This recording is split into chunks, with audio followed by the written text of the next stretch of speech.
The first thing you should know about my friend Andrew is that he's always an obsessive hand washer and germ fighter. Always. He's on record as being regularly grossed out by me and my messy habits. The next thing you should know about Andrew is that for the first time in several weeks, he's sitting here in person across from me in the recording studio at the Dollhouse on Shakedown Street. I'm as surprised as you are. We're keeping our 6-foot social distance. There's a drum screen between us acting as a sneeze guard, and I'm awfully glad to see him. The first thing you should know about my friend Mrs. Filholm is that she's a performer. She sings, she dances, she tells jokes, and she does it all for the amusement of others. She thrives on performance, and it's clear when you meet her. She's expressive and animated, and she puts on a bit of a performance. That's just how she does. The next thing you should know is that it's March 19th and the country is shut down. We're all meant to stay in our houses, limit social contact, and do our best to limit the spread of COVID-19. These days, Mrs. Filholm is a performer without an audience, and I bet it's driving her crazy. Fortunately for her, you and I are here, eager to be entertained.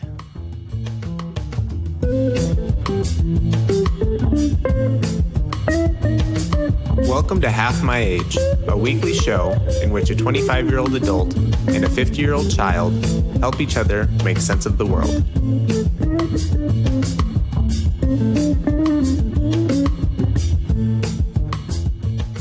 Dance monkey. I'm not your fun button, Andrew. My fun button? Okay, that sounds bad. Yeah, that sounded kinky. It's not. That sounds like is it The Jerk, where he talks about his special purpose? I can't remember it very well. I can't remember that movie very well. I don't know. I think so. I think it's that's The Jerk is the movie with the opti grab, right? I don't remember. I really Oh my goodness! don't. In times like these, we need Steve Martin more than ever. I know. I've lost my mind. I have to. What I was doing, and then I just want to get over your open because I don't. You don't want to think about it? It's really been. Yeah, I kind of don't want to go there. So let me just take a breath. Okay. Well, while you're not going there, I'm just going to chow down on this Chipotle. Today is the eating on mic episode. Gross. You really? You're going to eat on the microphone? What do you mean, you of all people? You of all people. You hate human habits and bodily functions. Yeah, except when Chipotle is involved. Okay. In my mouth. I don't like it.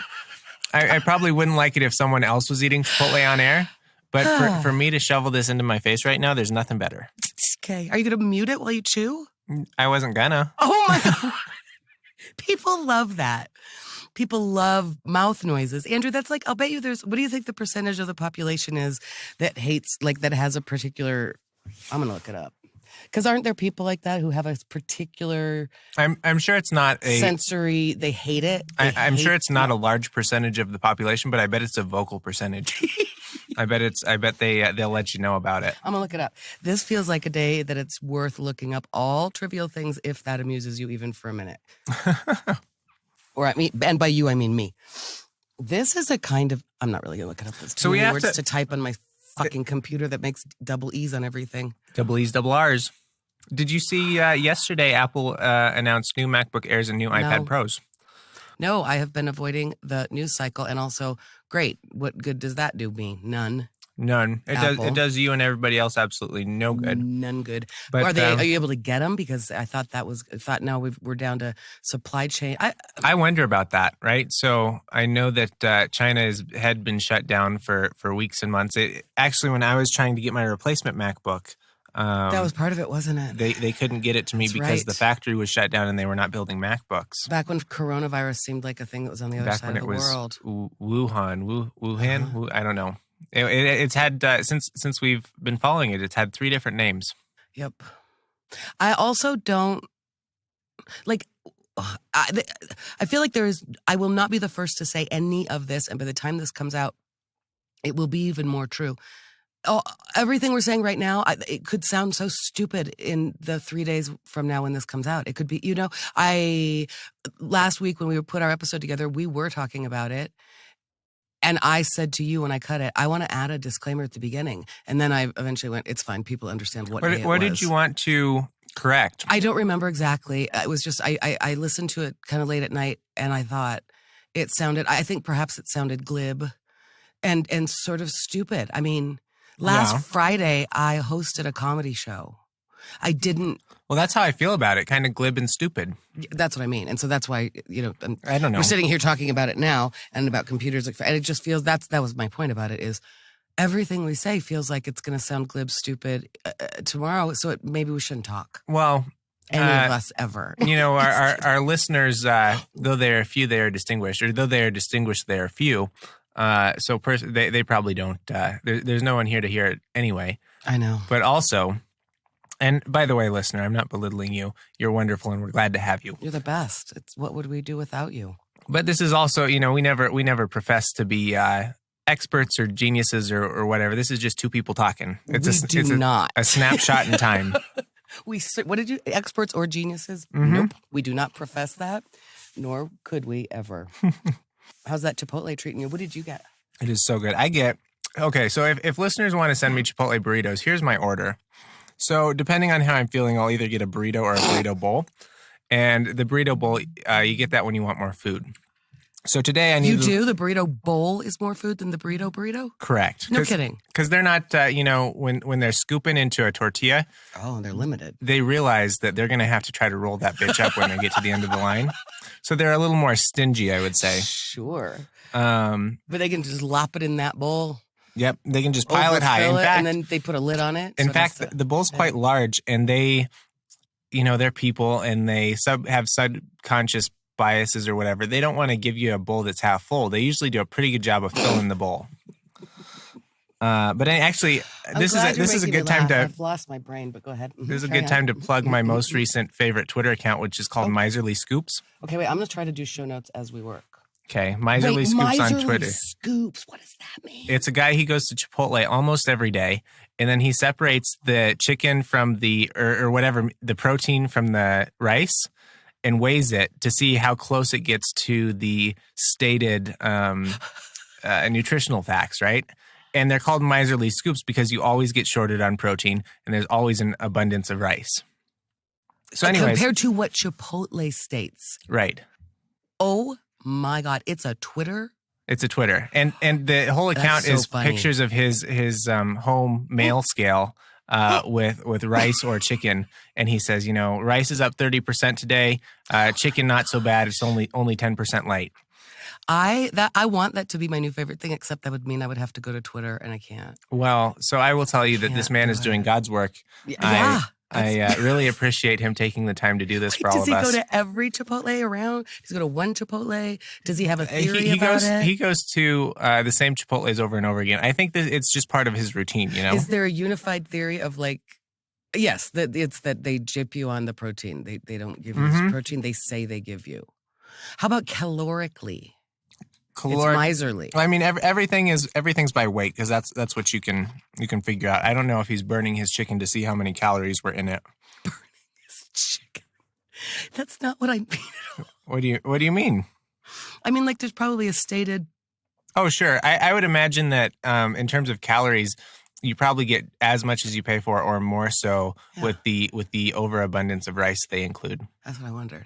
Okay, so back to your Chipotle. I don't know. My order. Yeah. So, what are we doing here? Dear people, please go to Chipotle, pick up one of these for me, and ship it to me. Put it in the U.S. Postal Service in the mail, and send it to my. I guess send it to Filholm because I don't want burrito bowls in my tiny little mailbox. But anyways, my order. I go to Chipotle. I get a bowl or a burrito with tortilla, and it's brown rice, black beans, chicken, pico, hot salsa, sour cream, and cheese. And that is my order. I know it by heart, and I could recite it, at the tip of a hat. You just did. I love it. I've been eating the same order for 10 plus years. Oh my God, you're funny. Oh, that's so interesting. Of course you have. And it doesn't get old. I still love it. Sure. I don't have a standing order. Even do you remember all of the norovirus stuff going through Chipotle? Oh, yeah. And that was 2 years ago, 3 years ago. Man.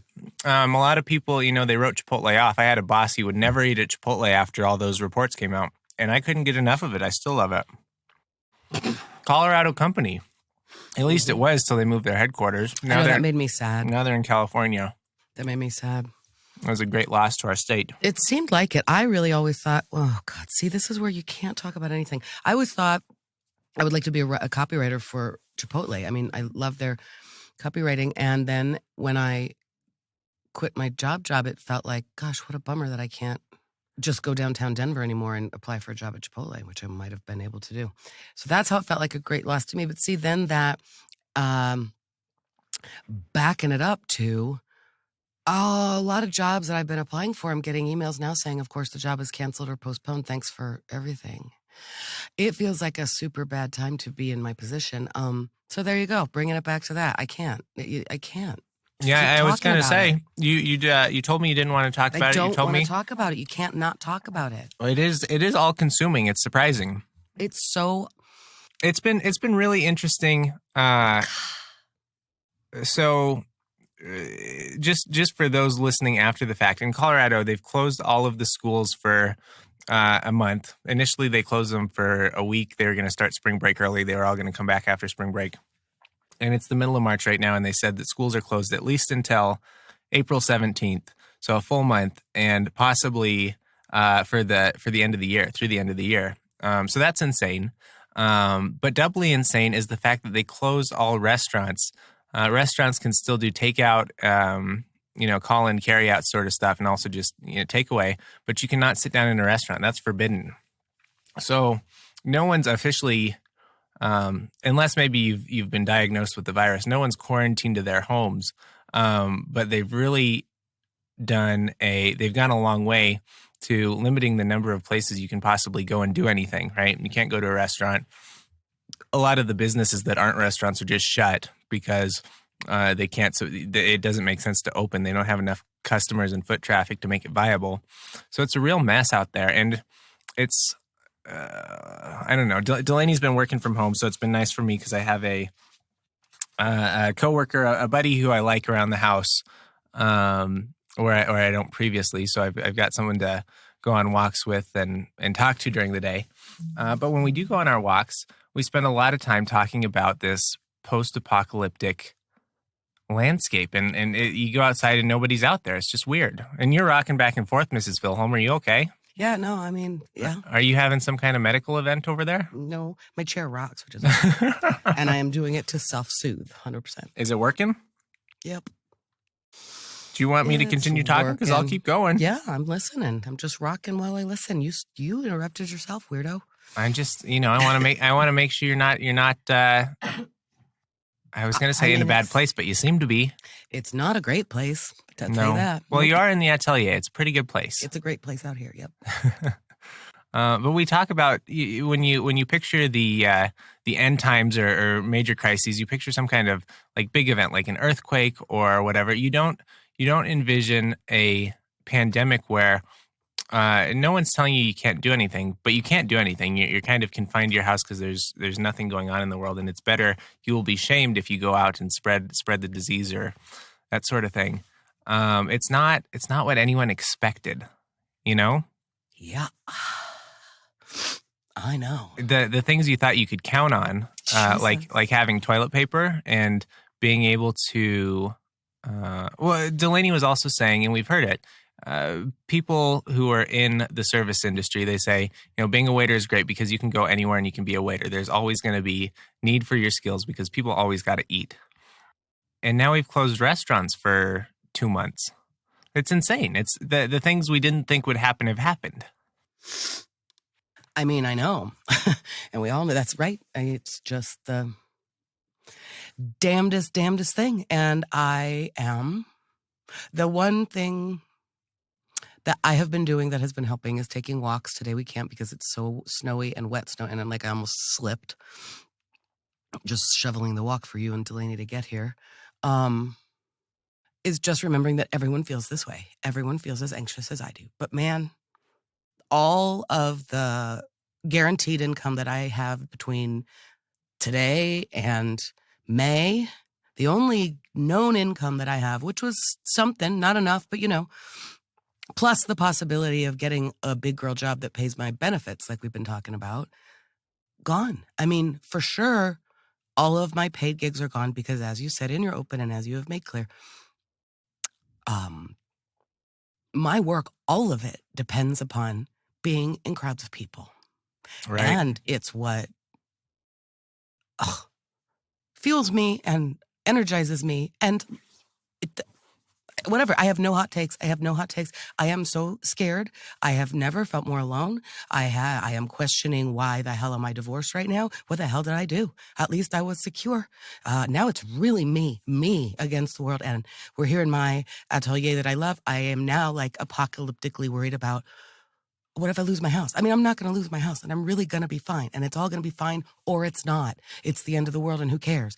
But I mean, it is all going to be fine, I know it's going to be Mrs. fine. Filholm. I know it is, Andrew. But I go on walks and I tell myself, everyone feels this way. Everyone has a story. Like Right. every You're single not alone. one of That's us, exactly not right. even close to alone. And I actually have been back here submitting a lot of voiceover auditions. There does appear to be just as much of that kind of work. And I understand there's got to be. Somebody told me that I gave me an idea for where to post my resume for this. There's got to be contract work right now. People need help designing their curriculum and how to get it online and how to deliver it. And I'm actually have a master's degree in that, you know? I mean, these teachers who are suddenly having to go to online school, they don't know how to do it. Or there might be a service that I can do. I've had a couple of people reach out to me. Oh, no matter how many times I read your book, my daughter's time management is killing me. Do you want some day work, you know? Come over and tutor or get my kid in shape or whatever. So there are probably opportunities. I mean, there are no doubt opportunities. Some of the gigs that are canceled that were not even in this town, some of them possible to do webinar style or a Zoom or something and recoup some of the experience and possibly some of the money. And listen, there are ways that I am a creative person and all of my people are creative people. We will very soon find some way out of this and in some ways lead the way because it's funny and we have to laugh. However, I don't have any gosh darn energy to do anything right now. And that's, Delaney and I were just talking about that. And I was kind of happy to hear that she felt the same way. Because I feel like 60% productivity like I did days after getting divorced, you know, just like, and I have ideas like I could do this, I could do that. I did fill some of the space this weekend when it was becoming clear what was happening. Because watching that was like watching an accident in slow motion for all of us. You did fill some of the space. What are you talking about? I filled some of the days by doing yard work. And that's the thing. A lot of people are having the response now, hey, well, we're all cooped up. We can't go out and do things. Why don't we, make use of it? It's a good time to paint your house. It's a good time to do yard work. I've been doing that. Yeah.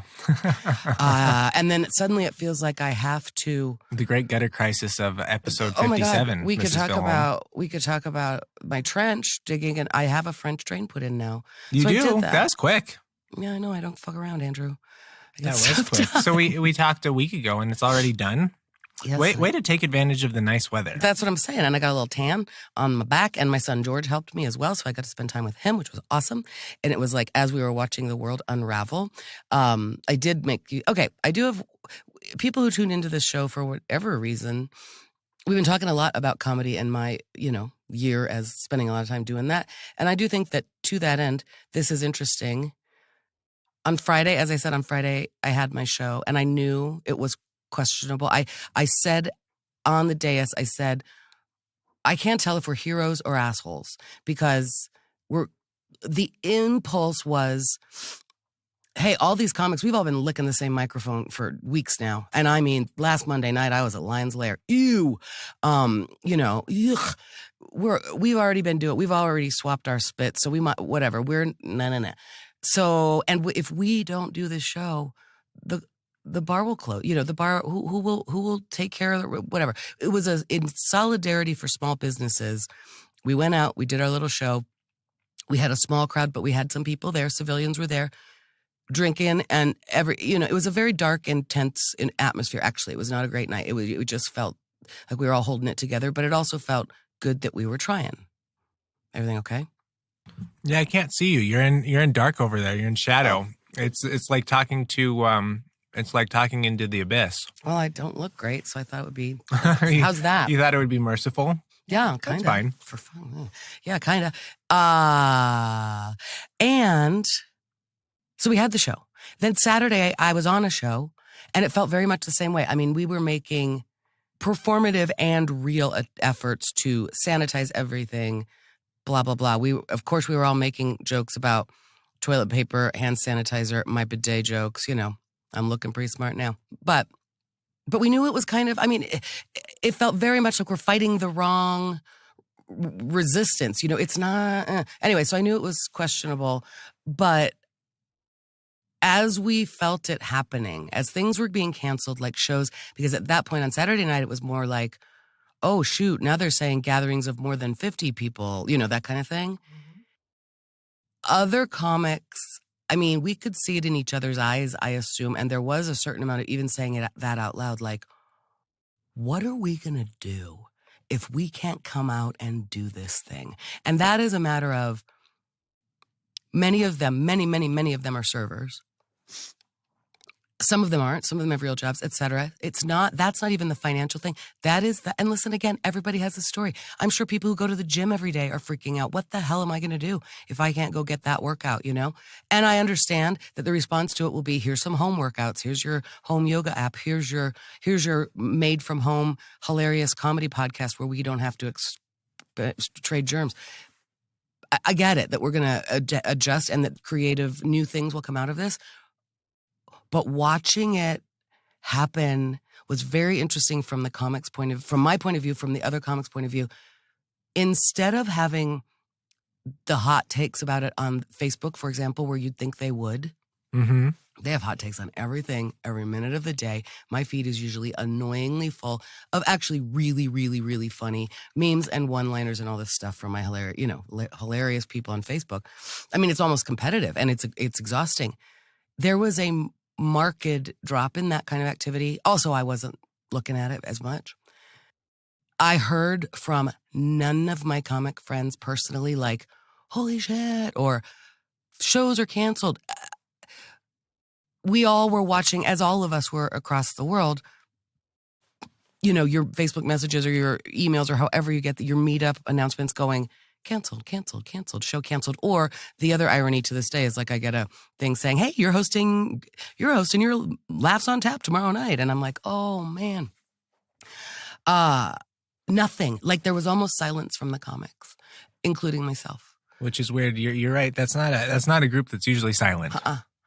And then they came out. I mean, and then we started hearing from each other and checking on each other, and everybody's so wigged out.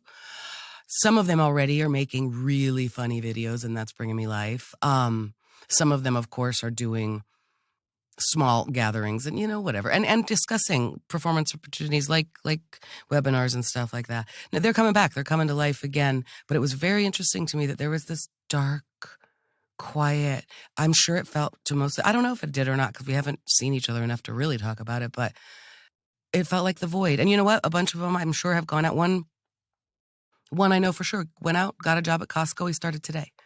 And he was I bet Costco needs help. Costco's hiring, yeah. And I think grocery stores are. I mean, and God bless it, like what an intrepid thing to do. It's going to be okay. But this was a kid who is a waiter and 26 years old. He doesn't have 3 months savings, He has parents. He actually does. He's lucky. But he was like, I don't want to go home. I don't want to. Anyway, I mean, like, felt totally panicked. Well, right. And we don't know. We don't know how long it lasts, and it's scary to even think because the restaurants have been shut down for 2 months until May. What do you do for 2 months, right? And then even when that deadline comes around, there's no guarantee that it won't have been extended. Oh, I know. Or that even restaurants exist anymore. It makes it very hard to do any kind of planning. And poor Delaney, she's a paralegal, so a lot of her life is deadlines, and a lot of it is getting people together to talk and to do stuff, whether that's in court or outside at mediation or something. And that's all been shut down. And the poor people who are working in the courts and at the mediators and the other councils, nobody knows what's going on. So there's this, we're still in this kind of wait and see pattern, I suppose, as people make a plan, because no one had a plan. No one was prepared for the mass shutdown that we've seen.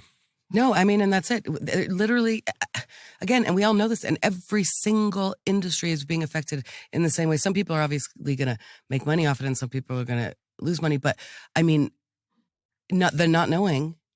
Human beings don't do great with not knowing anyway, right? It is a kind of constant practice for many of us to live in the now and accept the not knowing. I mean, that's the other part of this for me and for everybody. I just keep ignoring the emails I'm getting from Charles Schwab because that's my other thing where I'm lying here in the middle of the night going, I have no job. I have no income. I have no source of income. Every place that I go to make money is dead. And also I am sure that my retirement is in the toilet. And I know you're not supposed to look during bad times. So just but it just, the practices that we put in daily to detach and trust and choose joy, and you know how I feel about all of those things, have never been tested in my lifetime quite this way. However, we have had 9/11, we have had Columbine, we have had big, but this one feels, as we know. I mean, I posted, you saw it, my friend DJ Roomba, my little robot vacuum, my only companion for the past 4 days. And I posted on there, the nice thing about DJ Roomba is that he has 0 hot takes on any of it. And I do appreciate that because seriously, I think everybody very quickly is coming to the conclusion, all right, listen, we don't know anything. We have to sit with the not knowing. So those of us, like I said, who have some capacity to do that, lucky us, share that, breathe deeply, be kind. I've heard from a lot of different places, turn off the news, understand what's happening is that the mental health of the whole world is being affected right now, tested, and understand that everybody thinks like this, and be fucking civil, be kind to people. And that's like really, honestly, and I've heard a lot lately. It's funny, from a variety of sources that I can't imagine are talking to each other. We're going to bring back the phone call. Like, pick up the phone and talk to somebody. Sure. That's an interesting I think that's thing. great advice. I do too. That's a nice habit. That's a practice. I mean, I did go and hang some of my little ridiculous clay things because it does seem like a time right now where that seems exactly like the right, like, slacktivism or whatever response. But what the hell else can we do except hanging up little bright tiles that say, smile, you're going to be okay. And that's a good way to think about it is, I might as well do this because what the hell else can I do? What the hell else can I do? It's better than doing something else. Right. It's much better than sitting there and wallowing or feeling bad. You got to do something. It doesn't matter so much what it is you do. It's so interesting to me that my response is less. I mean, I definitely am that way, and I'm sure as time goes on, I will have some. You got to move because you're a shark, Filholm. Remember? I really do. Right. And I have been moving, but Delaney, it was helpful to me to understand that Delaney, she just described exactly what I've been doing. It's like, I feel I've got a lot to do. And now there's time to do it. There's literally time. You can't go out and do comedy, so I got extra hours in my day. I do not feel that way. I feel exhausted. I've been distracted. Physically exhausted too. We've been going to bed at 9, and truthfully, my routine hasn't changed a whole lot. I'm still waking up and going to work and going for my walk. Those are kind of the three milestones in my day. But I'm pooped at like 9 o'clock these days, where usually I'll stay up till 10:30, 11 watching some sort of videos. There's something going on here that I suppose it's just the worry. Merlin Mann called it situational depression. He said, I slept for 13 and a half hours yesterday, and a couple of his podcast friends said, oh, good for you. And he said, no, bad for me. No. That is not a good sign. That means I'm depressed. And my friends have been saying that. I think it literally is. And I think not everyone feels that way. I'm sure some people are out there being real hustlers and making new content and really taking advantage. And I do not feel that way. In fact, I don't feel that way yet. I'm sure I will. I'm sure I'll get a burst of energy one of these days and do something grand. Right now, I'm still moving. I'm still shark, because otherwise I would be dead. But I'm certainly moving more slowly. It is kind of interesting. Everyone wants a week off work. No one wants to be laid off work. No one wants 2 months off work. What was exciting at the very beginning, I was actually watching a video. There's actually a really good video put together by a guy on YouTube I really like, and I can recommend unreservedly to everyone. His name's Mars Rover. He puts out 1 video a month, 12 a year, and they're always big kind of sciencey videos. He used to work for NASA. He helped put the Mars Rover on Mars. He's just a really smart guy, and his name is Mars Rover? Mars Rover, but very close. And he made a hand washing video, and he went to school, to a school while kids were still in school. And he did the germ. It's called Glo Germ. It's a product, and you use it to teach kids how germs transfer. But anyways, as they're wrapping up this day of, learning about germs and how they transfer, the principal comes on the air and says that the school's going to be closed for 3 weeks, and the school just erupts. Everyone's so excited and so happy. And now I wouldn't be surprised if those kids are kind of miserable themselves because they're not seeing their friends. Their parents are certainly having trouble trying to balance the work from home with taking care of the kids. I watched Jimmy Fallon's putting together a self-filmed Daily Show, not Daily Show. What's his show called? Tonight Show. Self-filmed Tonight Show. He and his wife in their house with their 2 girls. Oh, they are? Yeah, he did 10 minutes on St. Patrick's Day, which is 2 days ago as we record this, and it was pretty good. But it was also a shot into real life, which is, Daddy's trying to work, Daddy's trying to do something for America and the people at home, and you're being a pain in the ass 5-year-old or however old his daughter is, and you get to see all that, which is kind of funny. Love it. So there is good stuff going on in the world, and there's great content to maybe help keep people out of funks, but it's weird. There's nothing like it. I was talking to my grandmother. We had to cancel. We had a humongous 90th birthday party planned for her. We had to cancel it. So I called her on her birthday instead. And I was talking to her, when have we ever seen anything like this? And she was an elementary school nurse for all of her working career, I think. And she said, there's nothing like this. There's nothing in her lifetime. She thinks she remembers in when she was 8 or 9 years old, the polio scare, right? And at that point, they had to close the school because, kids were giving each other polio and they'd get sick and die, right? And that was so if she would have been 8 or 9 years old, and she's 90, that would have been in the 30s.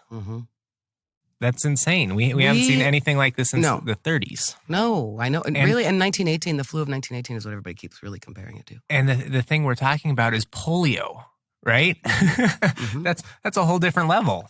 I didn't think about this. Isn't that right that it's the flu of 1918? Again, no, it's not like everyone has said this, I'm sure. I can't take in too much content, so that's the other thing. There's no hot take. If it's the flu of 1918, then literally once a century, something like this happens. That's fascinating because we're awfully close to it being 100 years ago.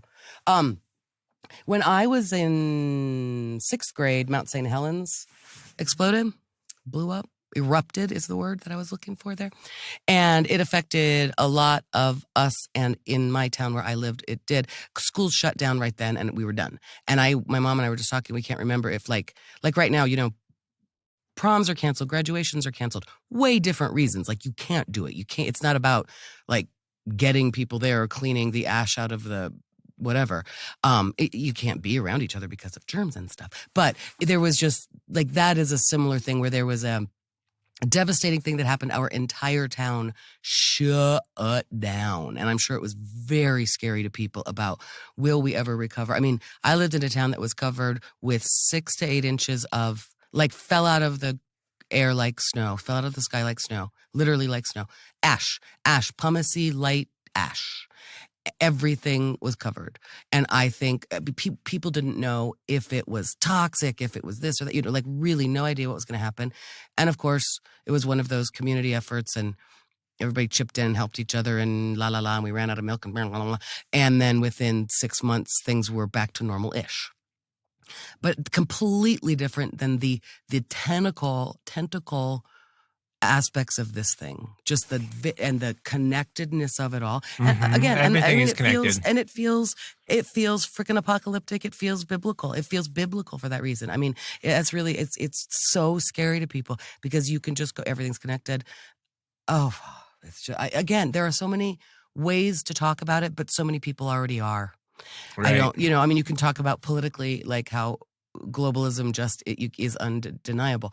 Again, I don't want to talk about those things because everybody is. I just want you to know it's a snapshot, Mrs. Filholm. This is what we're going through right now. And then if anyone cares to listen back later, they'll have a true to us experience of what it was like. In March of 2020. Right. I want to tell you something very funny. This is a funny take on it already that somebody did. I'm going to find it here. It's a little meme that I copied. Oh, come on.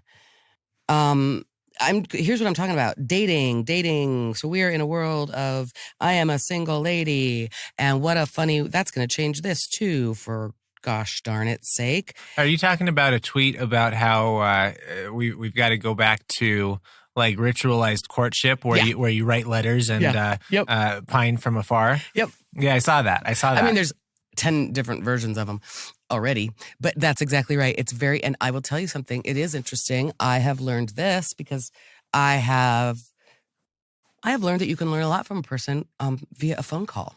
Sure. Like you can learn so much about a person via a phone call that maybe you decide you don't want to hang out with that person. Sure, you don't want to even go on a first date. You also realize that if there is not the possibility of meeting in person, there are also people out there who are like, yeah, no thanks. Like, hey, would you like to schedule a phone call? Do you want to talk? Do you want to FaceTime? You know, we're trying to get to know each other better is a concept here of dating. To know you. And then when it comes down to it, nope. And that's awesome. It's like a good filter. Yeah. I'm not kidding. If someone is willing or not, whatever. And also right now, that's all we have. But I just think, oh my God, you know what industry is going to thrive is somehow somebody's got to be monetizing porn and stuff because people are going to be. Porn's been monetized forever. Right. Okay. I mean, somebody is going to be making profit off of this whole everything for at least a short term, right? There's going to be industries out there that take advantage. Hopefully me, because people are going to go, hey, we need some instructional design right now. I don't know where this is going, Filholm. You're talking about monetizing porn and now you're saying hopefully me. We just gotta. We need to finish my sentence. We need to insert some clear breaks, some delineations. If you come out as a porn star, we got to cancel the show. I'm not. I just almost fell off my chair. Shit, dog. No, I'm 51 years old. Gross. Stop it. Ugh. I don't even want to talk about it. I don't know much about porn or the industry or anything. I don't want to talk about it. I'm just saying, in fact, that what I'm realizing is that this will force people to slow down, get to know each other longer, but it is also liking and separate the milk from the meat. Okay, Andrew, separate the infected people from the clean people. Lepers. It feels like the plague. It feels like when they would walk through the streets, unclean, right? Oh boy. Back to dating. I just think that if people are going to have to get to know each other in a slow burn kind of way and not rush into seeing each other even physically for a while. That feels interesting, but I bet people are but I wonder if people are boning up on their sonnets, on their sonnet game. Boning up? Yep. See? On their sonnets. Separate your words. Be careful how you speak. Okay, I have a callback here. If you can't stand the sound of people chewing, blame your brain is the name of the article. It feels like yeah, duh. Is this just a pop-up? This just came up on your I searched it. Oh, I see. I'm still trying to find out I'm still trying to find out how many people might be afflicted with this thing called Misophonia. I'd be interested to hear if they wanted to write in and complain. I'm interested to hear how good a job I did of not eating on You did a great job from my point of view. Right? I mean, the whole burrito's gone. It didn't take that long. I did have this thought, though. You ate soft burrito. Sure. You also talked a lot, so that's pretty good. Yeah, but there's a lot of mouth noises in a burrito. Oh, I'm just saying I have especially chips. With all that, you brought me, thank you very much. You brought me true. chips and guacamole at my, see, I just bumped my mic stand. I'll bet that made more noise than you chewing. Thanks for bringing me chips and guac, which as you know is dinner. It's not dinner. Chips and guac does not a meal make, Filholm. That's a callback to 5 years ago of our friendship when none of you were there. That's true. Our inside joke. That's true. Andrew used to tell me guacamole is not chips and guac is not dinner, Mrs. Filholm. I would prove to him it was back when the Pioneer existed. Back when it was open, allowing customers to come in and purchase food. And it was funny to drink germs on other people's glasses. That's the thing. It feels like remember the before time. Remember back in the day. It'll become funny. Everybody's gonna be funny. I bet a lot of new. I bet there's a lot of experimentation going on in kitchens right now all around the world where people who typically go out to eat. Yeah. Now have no option but to learn how to cook. Yeah. Oh, I bet. God, wouldn't that be weird if you really didn't know how to cook? You can still get Chipotle and shit. You can still get Chipotle, but it's frowned upon, right? Well, I think about that. It's sort of like, so I'm eating food There's made by social hands I pressure didn't not to be see. seen outside. Oh, completely. Isn't that weird? Yeah. And I thought about that too, because there's part of that feels like it should be, like when you feel, it feels wrong. It feels like martial law. It feels like lockdown. It feels like Nazis are here, but it's not moral. I mean, there is like Merlin Mann said, is that you or me getting? Probably both. Okay. It didn't make any noise, so that's cool. It must be you. I don't think I got anything. Like Merlin Mann said, we tried to. It's like the world is saying that the authorities are saying, we tried to ask you guys to be chill, but some of you went out and did comedy shows on Friday and Saturday night. I mean, I'm part of the problem. Really, I am part of the problem, and I knew it at the time. And like I said, it felt like this. No, but we have to do. Everyone has said this, but you can't imagine how much it felt like after 9/11. There was this real thing about. I mean, to the point that it became a joke. To the point that it became such a joke of, if we don't do X, Y, and Z, the terrorists win. Right. Go out and buy, go out and spend, right. go out and... We can't let this disrupt our lives. Mm-hmm. If you let it disrupt your life. And I think many of us kind of had that instinct, like this was the same thing. But it certainly was not, because it's like, you're not fighting terrorism. That's what Merlin Mann put. You're not fighting terrorism. You're fighting a freaking disease, and stay the heck inside. And then when we didn't, now we have to do this. So that's the funny thing about it, is that it feels not like, I mean, there's certain, I don't know. It just feels different. It feels weirder. It feels like it should feel so wrong that we're shamed for going outside. But it's like, no, that's about right. It's also funny. I've noticed you can tell people are getting a little bit stir crazy, because when this self-quarantine thing started, I would continue to go for my daily walk and I would see nobody. Mm-hmm. And now I actually see more people on my walks than I saw when there was no quarantine. Yep. Right. So at a certain point, people, they did get sick of being at home, but there's nothing, as long as you're not congregating and, touching hands and the button to cross the street, there's no reason why you shouldn't be outside. No, totally right. I mean, and you should be. And like I said, that was how I was sort of out taking my my humors for a walk, and making sure. I mean, I could feel it. We talked about it a couple of episodes ago. Have you ever regretted that? Because on my turnaround place of my walk, I went, "Ooh, I'm feeling a little bit lifted." Again, everyone is going to say this 100 million different ways, but remember back to a couple of weeks ago when I was anxious about, my set at Comedy Works? I was so nervous and anxious and in my head. Oh my God. I mean, it's always going to feel like that. And it just is. This is a turning point time. Okay, I have a question for you, the obvious one, and you do have a hot take on this because it's only you. What's the deal with your wedding? Are you adapting yet? So making choices there? We no choices to make. I say we, I really mean Delaney, and she keeps me. She invites me for the important meetings or whatever.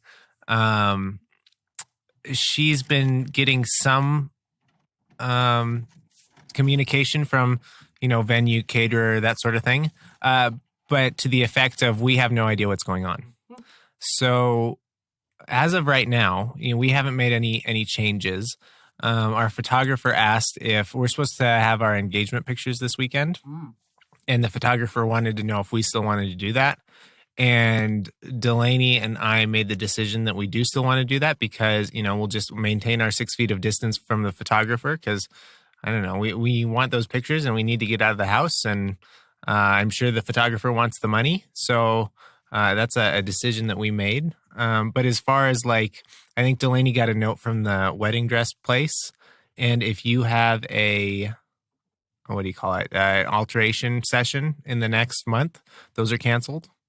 And she doesn't. Hers is after that, but it's still pretty soon. And on this current pattern, I would not be surprised if they canceled future alteration sessions as well. I wouldn't be surprised if, based on the date of your wedding, it's going to look different than you think.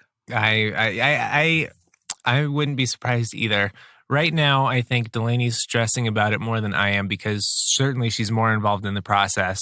But I have a certain level of comfort in knowing that there's nothing we can do about it. Exactly right. I mean, and it's the Right. least of your concerns. You're still going to be married and you're together. I mean, I just said when you guys got here today, Delaney is in the dollhouse working.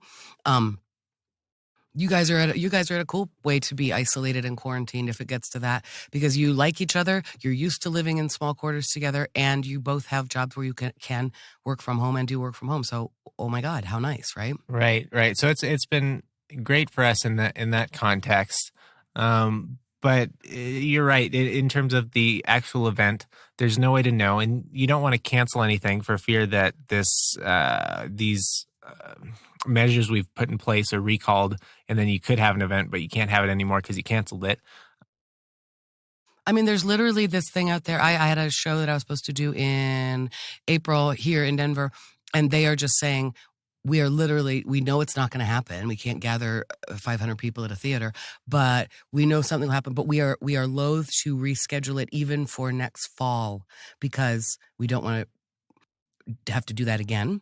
Right. And because, as you say, all of the moving parts of everything's being canceled and rescheduled. So every booker, just not knowing. Oh my God, it's just crazy. But so I think you're right not to stress about it. And I also don't want to be really a doomsday person going, oh, Andrew, your wedding's probably going to be changed. But it just feels like that's likely, but maybe not. The other thing is that maybe by all of extremely likely. But all of the stuff that we're doing now, like, maybe it becomes better in a couple of months because people socially distance. I don't know.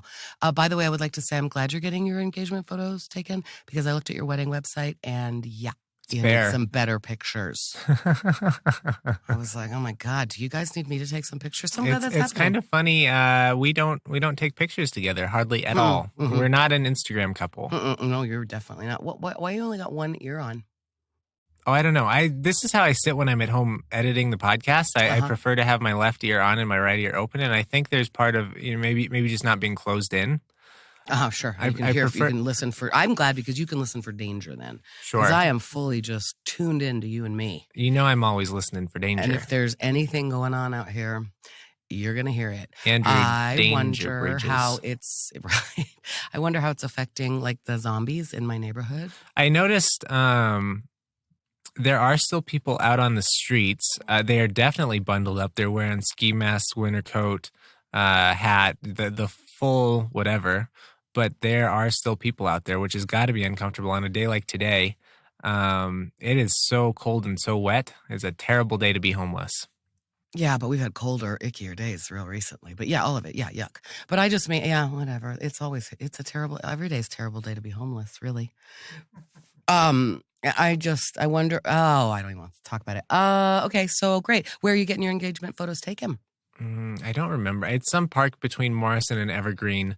Excellent. The photographer, recommended it, and I said, sweet, if she's been there and she knows the spots, and that sounds great to me. We didn't have any particular place that we wanted to do it. It would have been cool if, I think on our second date, I took Delaney to a park and we went on a little hike. It would have been fun to do it there, but if the photographer knows and has good feelings about this other place, then by all means we'll do it there. Sure. I got a thing. I just realized that this was what it was. I got an announcement. What has also been fun, in addition to hearing everyone's hot take, is the emails from every company. Like, it sure is good to know that the tree trimming company that I use every 3 years has a policy. Thank you, Mint. I am so glad to know what your employees are doing. I don't give a shit. And everybody, right?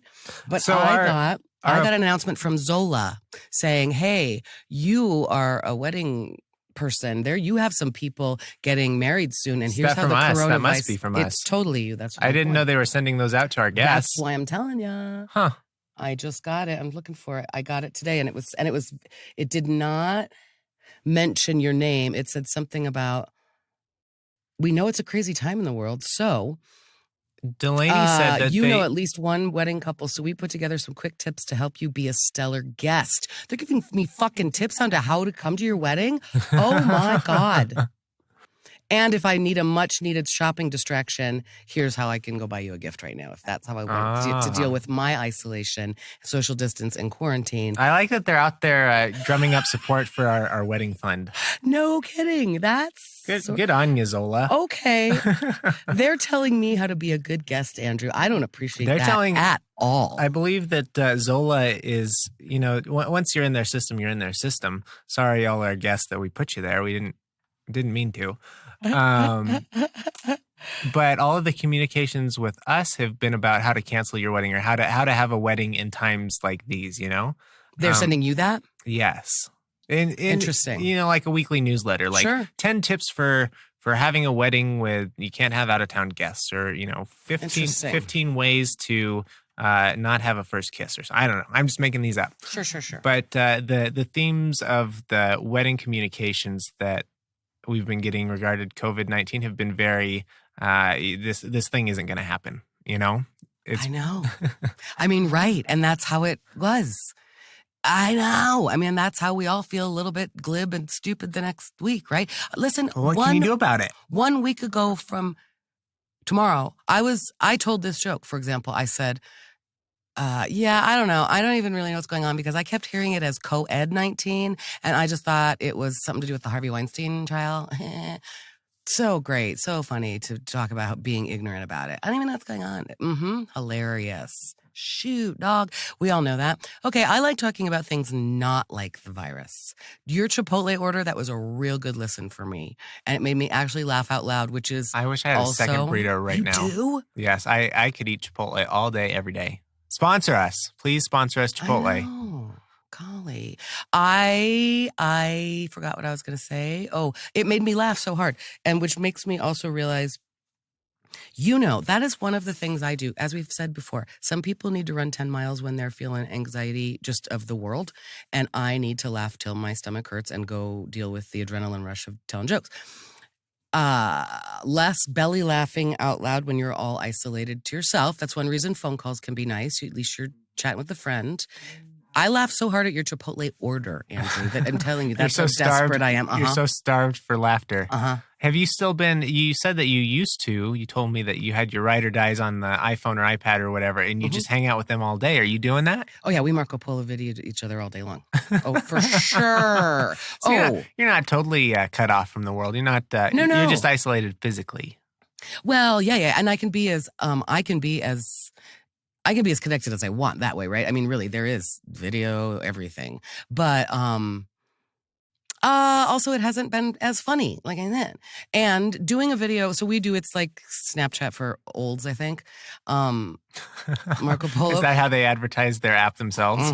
That's what they say. Snapchat for olds. For olds. I think that's basically what it is. So, but that's also not interactive. But the cool thing my friend Lorette said last night, she goes, ladies, we can FaceTime. Like, remember that. Do not feel isolated. Like if you feel whatever, lonely and isolated, make sure we can always reach out. And so that's nice. But I just think I'm starved for the belly laughs. And again, I am a person who gets that. First of all, I'm more amused by my friends than most people are, I think. And I have very, very funny friends.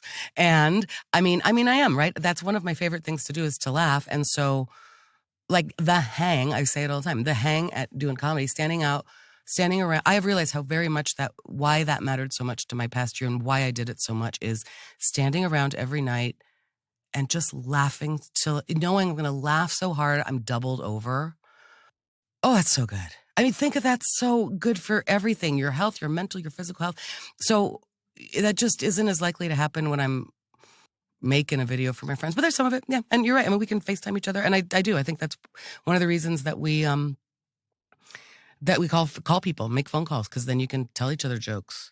I have some insight into the dating scene for funny ladies. We've also talked about that. The dating scene for funny ladies. It's the Snapchat for olds. Meets the dating. What'd you say? The dating scene for funny ladies.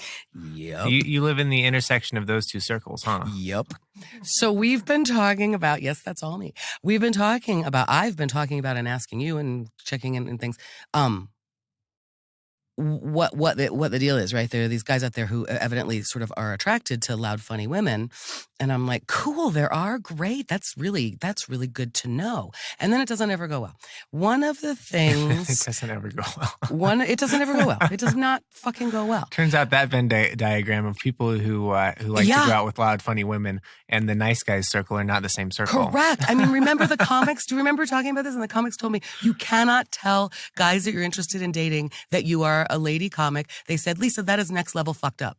The guys who like women comics are next level. And it's kind of a known thing, right? That women comics get a lot of, it's a known thing. Here's what I think is happening with most of them.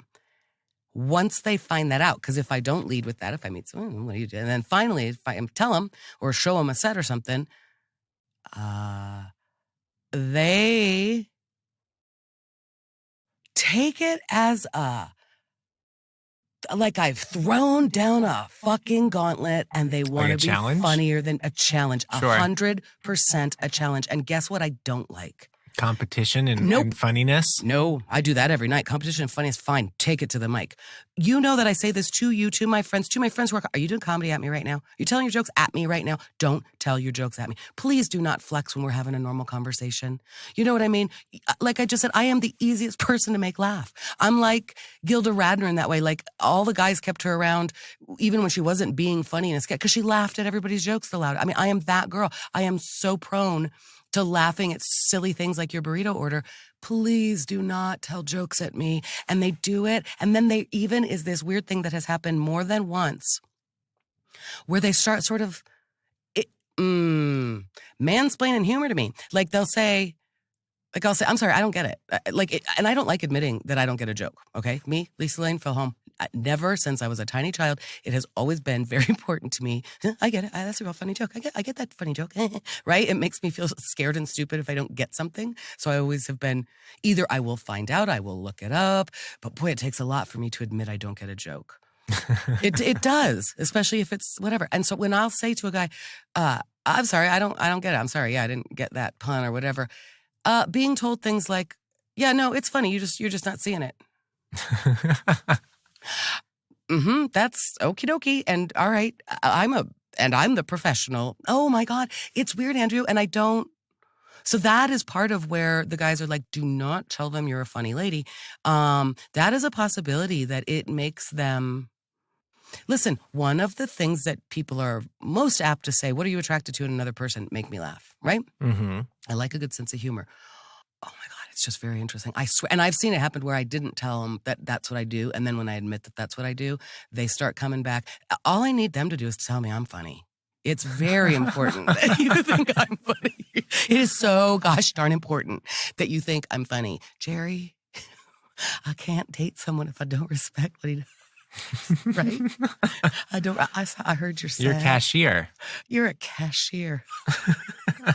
It is vital that you think I'm funny. And it is vital that I think you're funny. Any guy on a dating app or whatever that I've agreed to even talk to or in person, I already think you're funny enough or I wouldn't be talking to you. For real. I don't like not funny people. It's weird that they start being like I don't like not funny people. I don't. I do not enjoy people who are not funny. And funny here's the other looking. thing. Hey-o. I've also started telling jokes about it, and I won't tell you where the jokes go because they're really good, but you won't like it. But love languages, back to that, throwback to our earliest episodes. Do you remember what mine is? How words of affirmation. Because you bring it up every other episode. I can't help but know it. I do? Yes, we just talked about it 2 episodes ago. Did I already talk about this now since I'm editing the episodes, I remember these things. I internalize them because I have to listen to the episode over again. That's good. You remember now. That's nice. Right. That's a new thing. Wait, so maybe I already talked about this construct. That words of affirmation are not good in dating. Did I ever talk about that? Haven't heard it. Why did I talk about it? I don't know. Because you're always looking for love and affirmation. Fuck off. I distinctly am not. I have been so isolated on purpose from the real world and hanging out with undateable people kind of on purpose every night of my life. I am not Are you going to tell me the joke, Filholm? No, it's not really a joke. No, I'm not going to tell you the joke. The premise is that love language is a very bad language to have as your choice because it's easy to say pretty words. Oh, and sure. We did talk about this. It ends up feeling like people like John Roderick and Merlin Mann had the conversation. I don't like it when people act like they like me. Right. So what we are coming back to is Mrs. Filholm and dating. No connection in that diagram or however you want to call it. There should be no crossover. I should not be anywhere near any of that. I can't do it. I'm just going to sit here alone and die alone in my house. Yeah, it doesn't even really make me that sad. What would be wrong with that? I'm glad you're feeling better because it made you real sad when we walked into the studio. I know. Oh, see, you've made me laugh, and that already makes me feel better. I wonder how often you need a laugh. How many laughs per? How many? Me personally. How many days per laugh instead of miles per gallon? Days per laugh. How long can you go alone and just hang out? If you have one good laugh. Right. So because I would say that when Delaney and I arrived today, before you were even inside, you were already in tears. And you're freaking out, and you've got good reason, as much reason as anybody for sure to freak out right now. And now it seems like you're doing okay. So I know, Andrew. Do you remember that I reached out to you and I said every now and again I'll just text you my burrito order. Do you remember how I asked you if we could go a day early? Yeah. And do you remember when I told you why? And I said, it doesn't really matter. I've got nothing. I literally have no schedule right now. It was because I needed to talk to you. I was feeling freaked out. I didn't even know if I needed to talk about it exactly in detail, because as we've said, everything you've said, yep, we know. There's nothing to be said. But as you know, you are one of the people in my life who never, ever fails to be able to calm me the fuck down, usually with a platitude. And it's even better that you're here in person. It's double better that Delaney's here today. You had to run an errand, and so anyway, that made more sense. I'm so glad. I mean, I'm so glad. It absolutely lifts my spirits. And the truth is, I was feeling much better today, and a little bit better yesterday, and much better today than I had been anyway. When I saw you again, I mean, when you did your cold open, I can't still not get emotional about there are no people gathering. There are no people gathering, and that is all I do, right? It's still just so freaky. And like you said, I have good reason. Everybody has good reason. There are other people going, I still can't believe that my wedding is canceled. I still can't believe I just got fired. I mean, laid off. There are 1,000 million reasons, and every day something comes in. I mean, every day, every minute. Another thing we got to do, and I hope people are doing and knowing, I bet they're not, turn off the news. Watch the news or get your news in whatever curated you want, like once a day, so that you know the rules. But I mean, for real, that's not good. It's not good to hear. I mean, we know that. Processing a bad thing like we're doing right now is not healthy. Okay, but the question that you just had, I think there are two interesting questions. One is, if you laugh a certain number of times in a day, how often could you survive in isolation? Mm-hmm. Two, what I was thinking is, how long can you, is it the same question? How long can you live without, what if you were in isolation? It's the same question.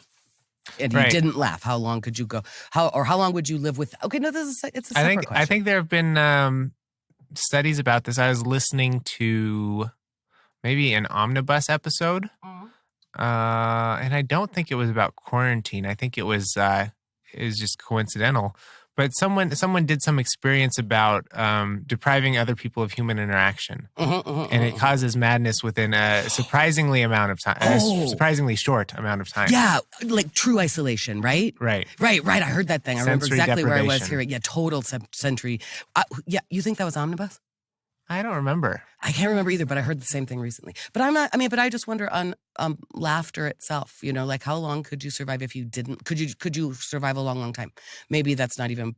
It probably you could. I mean, I guess probably lots of people don't laugh. Maybe I was looking up some questions relating to it right now, and there is this thing is called Laughter Online University. Lou, LOU. I don't even know what it's about, but it's funny. And I have I was going to say a friend, but that's really flattering. I'm sure he would be fine if I called him a friend, and I'm going to name him because I'm about to tell a joke. Michael Isaacs, he's one of our favorites. We all look up to him so much. Oh my God, he's so great. And he tells a joke about how he got his degree in funny business from International Clown University of Pensacola, ICUP. You would love his jokes. They're not dirty. some kind of dirty. Mrs. Filholm, we got to wrap it up. Great. We've wasted a lot of time, but I'm laughing more now than I was before. I'm glad you're feeling a little bit better at least. And it's, it's always good to see you, especially in person. This has been the first time we've got together in a while. Well, the cool thing, it's been the first time in person to do in a while, well said, to do the podcast. But it was cool because a couple of weekends you and Delaney were both here at that one other time, and that was awesome. It was. It's always great when you're together. And we never really even talked about that, but that was actually, we shouldn't because it's personal. But that was the moment, we can close on this because it's happy. That was a moment that in a very physical way, oh my God, and too cooped up. That's not sexual. The way that you moved physically in the room, I saw what a good husband you're going to be to her and what a good wife she's going to be to you. And you two were sitting there talking about a hard thing, and I was spitting too much therapy at you, and you were holding hands, and just in a very lovely way, it was a physical demonstration of it's going to be great. It's going to be great. Yeah. Yeah. It is going to be great, nice. Mrs. It's going to be Filholm. great, even if you don't get to have your big fancy wedding, but you probably will. Well, we're operating as if we will. And I'll keep getting emails about it either way. Until you give us money. With reminders. Don't forget to give us money, Mrs. Are you Filholm. only gifts or only money, or did you register for gifts? We only money. And I feel a little bit weird about it. It's not the traditional way of doing things. But the last thing I want is more shit, I don't need You get to decide. The last thing you want is more shit. I'm sorry, I'm backing up away from the microphone because that makes me yell so much.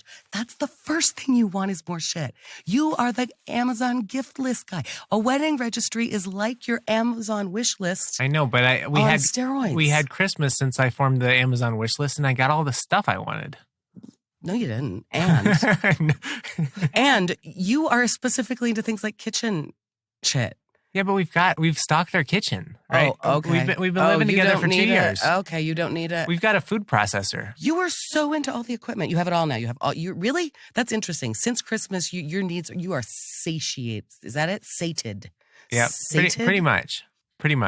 There's no wood room. shop. You want to? I know you're going to stay in that tiny place forever. Okay? I don't care. So I'll buy you some money for you.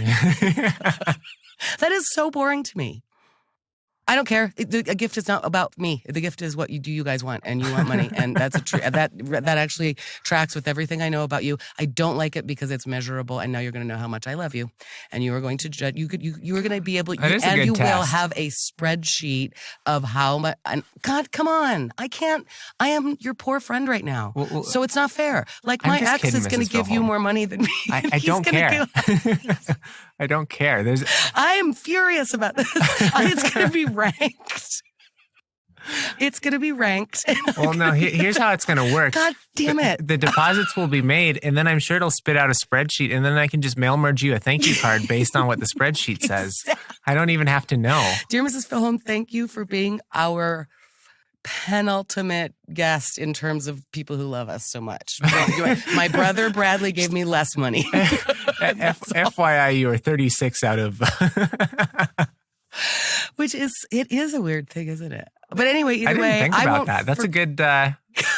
It's good to know we have the opportunity to rank all of our friends and family. 100% do. And the other thing and that just I don't like about it... remember people who are invited to the wedding that we will be ranking you. They can't forget. They're sending me emails every day.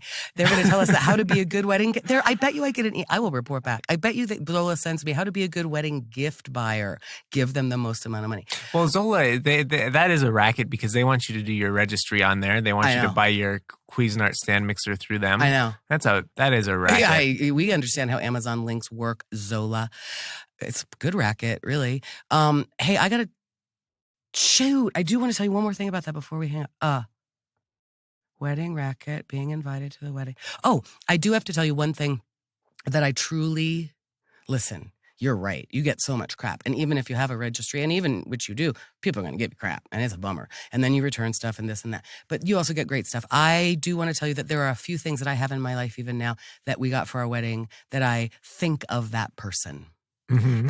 That's what bums me out, so that will encourage, because those of us giving gifts want to be remembered. I've already done it. I've given you a little dish. You don't want a dish sitting around. Is it's out in our living room, featured prominently. It's delightful. Whisker's gonna knock it off that table and shatter it. It's on a low table. Hopefully it won't shatter. Doesn't matter. I can make you another one. But that's my point, is that is my version of, I'm going to give you guys something where you will will think fondly of me and how much I bless your wedding. And everybody there's an instinct to do that when like, I want to get them the gift that they're going to like because they will think fondly of me. I mean, it's a good instinct. That's a very nice instinct. My instinct when I'm buying a gift is, what can I get away? What's the cheapest thing I can get away with buying? Let's go back to talking about love languages here because that's true. Gift giving is not your love language at all. I don't. I'm not a particularly gifted gift giver. But you also do it in a classic way and along a way that respects sort of the rules of society. Like, I'll make you a wish list and you can choose I'll buy Grandpa what he needs. I'll get him a gift. You're a good gift That's giver. That's kind of how I've been navigating this wedding is what do we want? But then what is expected of us? What's the traditional thing to do? Mm-hmm. And then and most of my answers to questions are on that spectrum, somewhere between what I want and the traditional thing. It's. Are you seeking are you looking for minimum viability in terms of the traditional? For example, physical RSVP cards.